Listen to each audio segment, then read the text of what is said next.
Here's how I redesigned my client's ring from this to this. One of the things I love about design is there's not one right way to approach it. In this case, my client still wanted to retain a twist design, but after years of loving her original ring, she wanted to make some changes. She found herself wearing more yellow gold over the years than platinum, and since having kids, she wanted to incorporate a personalized design feature such as their birthstones. And this was just the beginning of a handful of other design tweaks she wanted to make in order to upgrade this into her dream ring set. Oh, and if you're new to this channel, I'm Vanessa from Vanessa Nicole Jewels, where I create custom diamond rings for clients all over the world. Okay, let's dive in.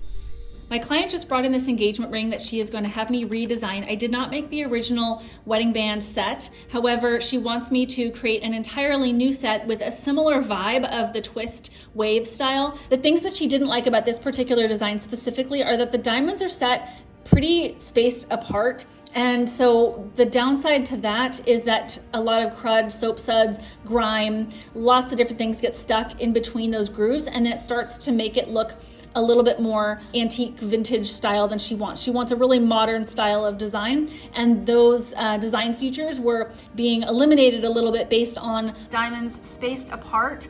That is not allowing the brilliance of the diamonds to really shine because it's getting dirty quite quickly with things getting stuck in between those spaces. So she could definitely have it cleaned every once in a while, but it would get dirty fairly quickly just by having the dark gaps in between the diamonds. And then also because if you look at the side of this, the diamond is really heavily encased in the metal. So there is very little room for light to flow up underneath that main diamond. So when it does get dirty on the inside of it, you'll notice that it's just a very small hole, and so it's not easy for her to clean this particular diamond. So what results is this darkening gray effect on top of the diamond. Now it's mostly seen from the side view, but you can still see it from the top view as well. And what that means is then it doesn't sparkle quite as brilliantly as it should. For something that is D-color and VVS clarity and also excellent cut, it's not coming through because she's not able to maintain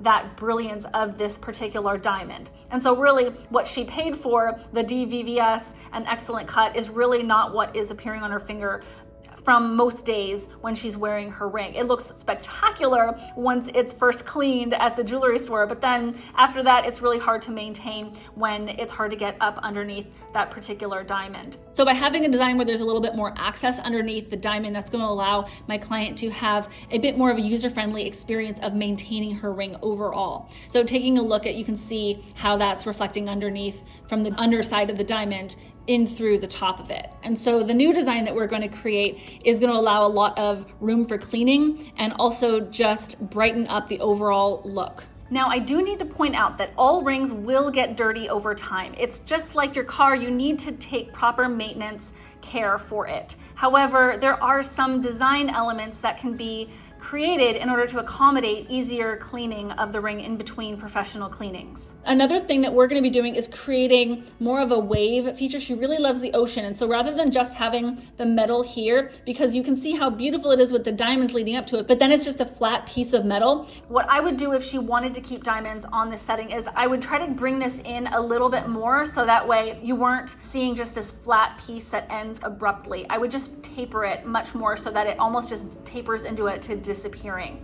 But since this client wants to remove the diamonds off of the engagement ring entirely and put them solely onto 2 wedding bands, we can really have some fun with the shape of what's going to be holding in that center diamond. Another thing about this particular design is when you just have the single wedding band, it does tend to look a little bit asymmetrical. So one of the things we're going to be taking into account is making a little bit less metal width here. So you're going to see in the new design how we are going to address having it be a little bit less bulky and then having a band on either side of this design. And so by reworking the overall design aesthetics of the entire piece, it's still going to have this twist, this beautiful twist effect, but it's just going to be slightly different and using some design features that will allow it to be really user-friendly and also stay clean a little bit longer. So if you take a look at this diamond, I just removed it from the setting, and as you can see up underneath, the diamond is incredibly dirty. And this client does take care of her jewelry,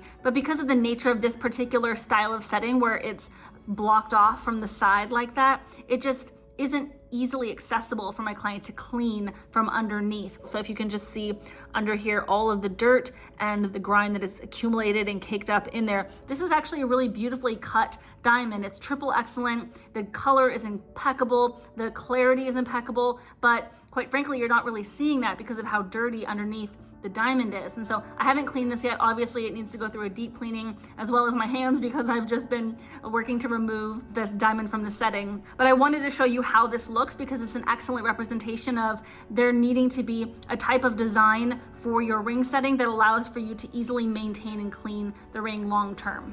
Now, she could take this to a local jewelry store and have this maintained regularly, but even so, you're not going to be doing that every week. So you want to be able to have a setting that is easily maintained at home.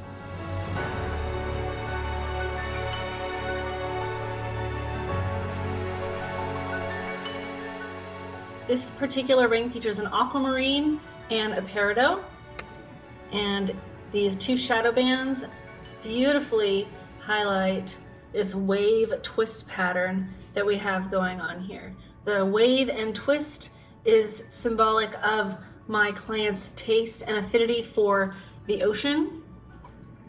And if you take a look at this beautiful diamond band shadow set, you'll notice that the diamonds are set so close together to maximize the overall sparkle, with gorgeous split prongs and little claw prongs holding in each gemstone. The center diamond has been positioned so that the north, south, east, west facets are positioned correctly. And I love when they're aligned like that because everything is just so symmetrical. And look at that. And then the wave pattern on that bezel holding in the diamond, you can see that it comes to this beautiful crest wave. Now from the top view, it appears that the diamond is solely held in and supported by this twist wave. But if you turn it on its side, you'll notice there is adequate support under that diamond, as well as a twist donut underneath, which adds proper support for that diamond. So it's all about trying to give the overall look we want from the top view, while also providing maximum amount of support for the center diamond.